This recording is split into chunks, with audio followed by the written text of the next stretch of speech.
So I got some new parts from last time, so I went from that 100 amp Castle ESC to this 240 amp one. I'm going to take off all these tubes. I don't think I need all that, but I had it handy. I also picked up some new batteries.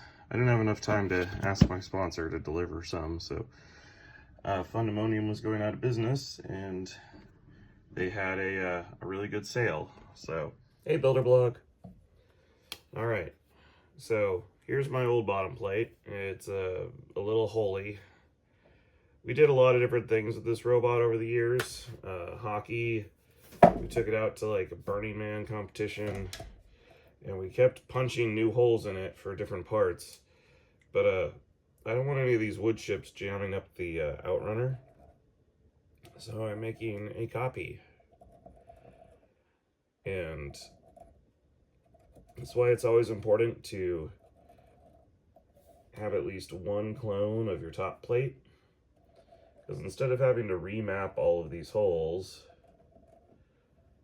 you could just stick this on, trace the positions,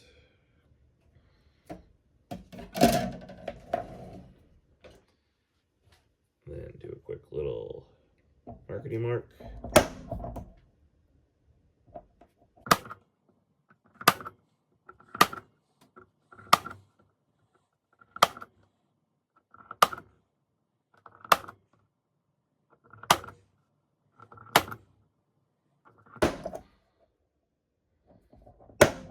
Boom. Let's head to the drill press and drill it out.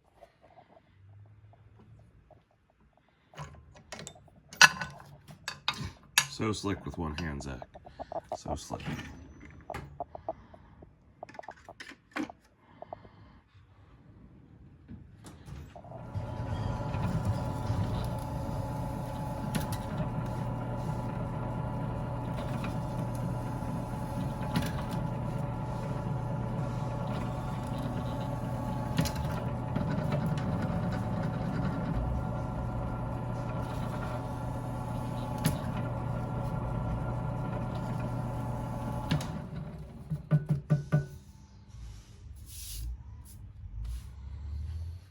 So something I really like about my new drill press setup is I have a full drill index right here. And so any size I need right here. I've got calipers for checking, I've got deburring and hole punching, and we've got the clamps to hold stuff to the table. And underneath in this drawer, we literally have all the different steps and countersinks, reamers, the larger drills, smaller drills, taps, countersinks, wire wheels, hole saws, yeah, and a spare drill index. So we're set. And then I got taps here, drills here. We have the acrylic drills there. I really like having that drawer right there. Okay, Builder Blog, time for one of the most satisfying steps in all of robot fighting.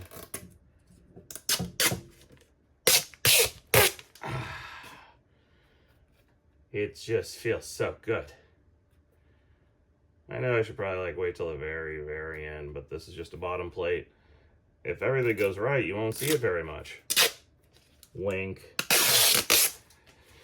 If you say something like that, nothing is going to go right. And you're going to see it a lot. So I picked some smoked polycarb. I didn't want this to be purely clear because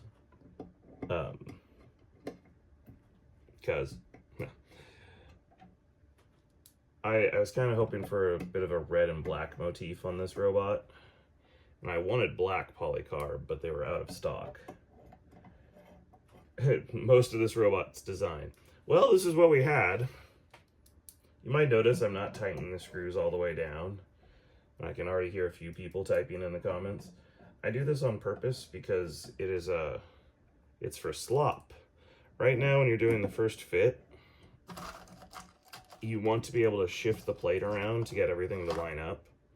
If you tighten your first screw down first, the chances that the other 10 screws will all go in, that's very, very small. And so you leave them loose at first, so you can shift it around to get all the screws to line up. And look at that, all the screws line up.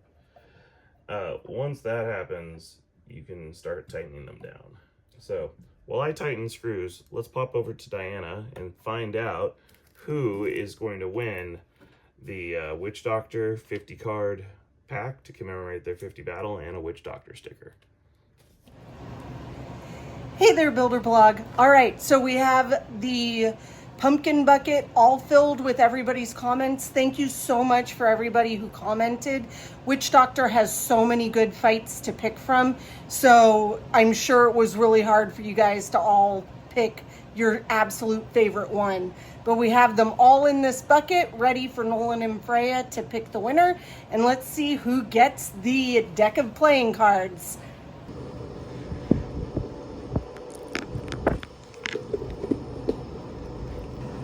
Nolan picked Jackalope 256. Witch Doctor versus Fusion. It was nice seeing Fusion work as intended and a good display of Mike Galately's driving. We completely agree. That is an excellent fight.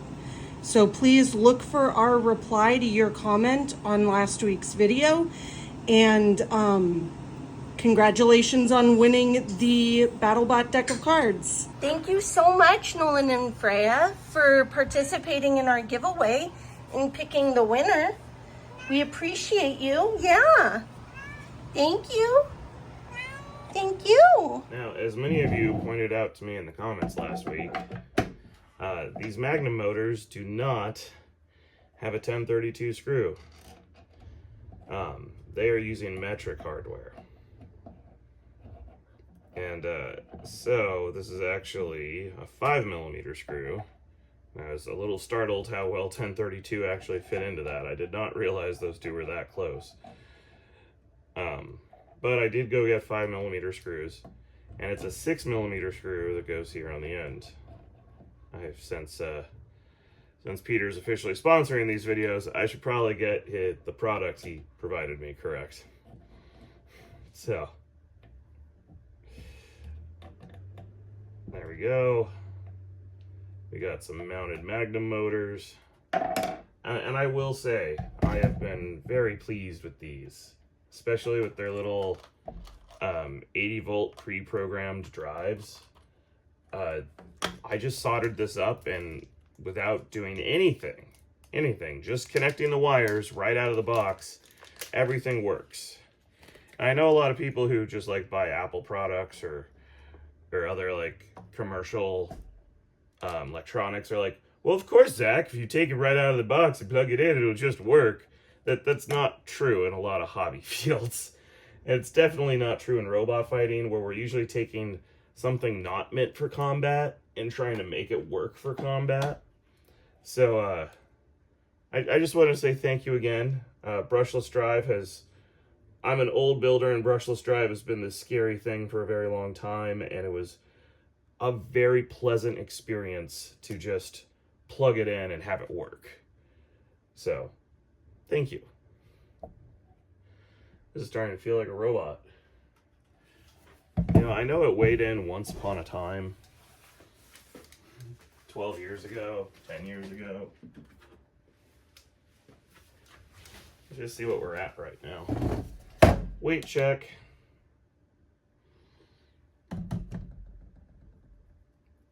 So this, what I currently have here, is 3 pounds, 12 ounces. Let's get a few more things. I vaguely remember the drum being about 6 pounds. So let's first add the top plate. We're now at 4 pounds. Let's add the battery. 4 pounds, 14 ounces. Let's add all the electronics. 5 pounds, 5 ounces. Let's add the weapon controller. Oh, I guess I should take, I'm gonna call that the weapon controller for right now. Let's add the motor. 6 pounds on the dot. Let's add the tires. 6 pounds, 5 ounces.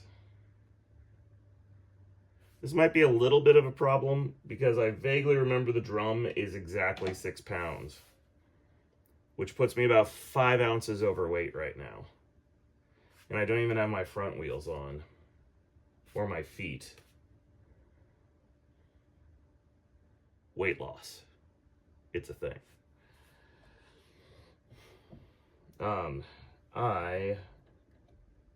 Before I panic too much, I'm going to go weigh the drum and confirm its weight. And there's two bell housings in here. I doubt that's 5 ounces, but it's probably close. Do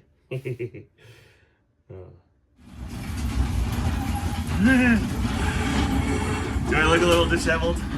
Does it look like I just did an all-nighter? I'm happy to say I have the cabling done and the robot is running. We're about to do a drive test. This project's been a little bit cursed. I know there's a lot of people who have been like, you've had months. How are you cutting this close to the wire? On the weekends, I do bot bash parties where I have to maintain these other 100 robots. Yeah, there's 100 robots there. And we've had quite a few kids parties that I've been off doing.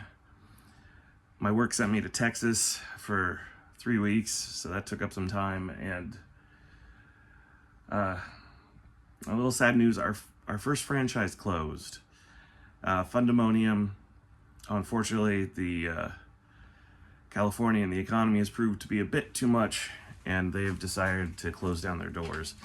And so we had to go pick up our equipment, pick up Dragon King, and yeah, I feel bad for Steve and Gene. But I wish them well in their retirement, and I hope they get to spend all the time with the grandkids. But that being said, I lost my Saturday picking stuff up. Anywho, being an adult sucks. There's too many responsibilities. I just want to play with robots. So, I am looking forward to going to Rob's tonight. I'll talk to you more about that in a minute. Let's do this drive test first. Okay, I got my radio powered on. I got all the stuff shoved in here. We're gonna put the top plate on. So make sure that wire's on the other side of that. So in case you're wondering why I'm driving so terribly, I haven't set up mixing on this radio yet. I just wanted to make sure this brushless drive worked and would push the robot no matter what. Which it does! Huzzah! Thank you, Repeat Robotics. I do slowly get used to the mixing here. But I also really am missing the super nice area Manzoni trucking set up for me to drive robots around. This little 4-foot patch in my backyard is not great.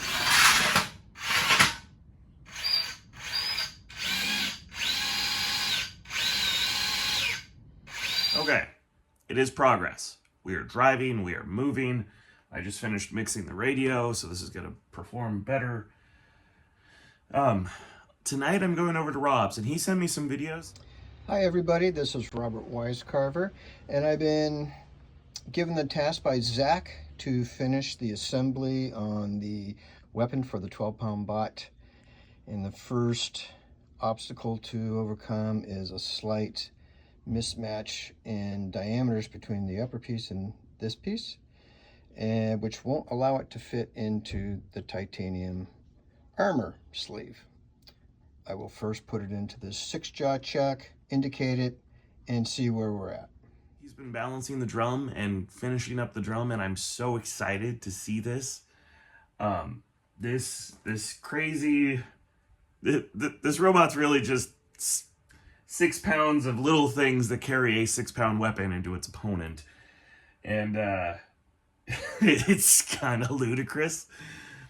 But Rob is a master machinist, a master fabricator, and I cannot wait to see what he has done to the drum.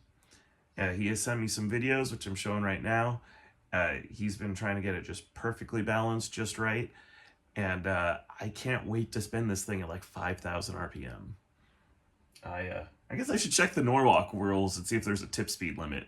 Hey, can you do that for me, Builderblog? Leave a comment. Does Norwalk have a tip speed limit? Anyway, next week's video is going to be long. One last thing I did do, I completely blocked my last weekend.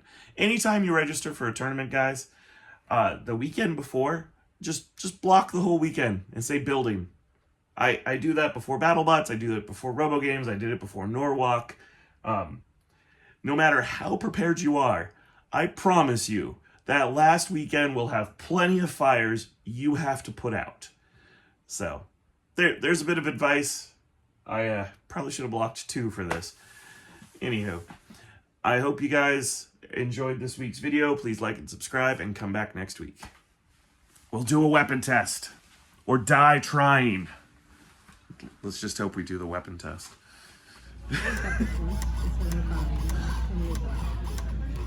Did you like your award? If there are any leftovers, That's the one. You're in. There will never be any salad that go back here. Yeah, you take it. Yeah, you got it. So they know it's like, Dad, there's salad left over.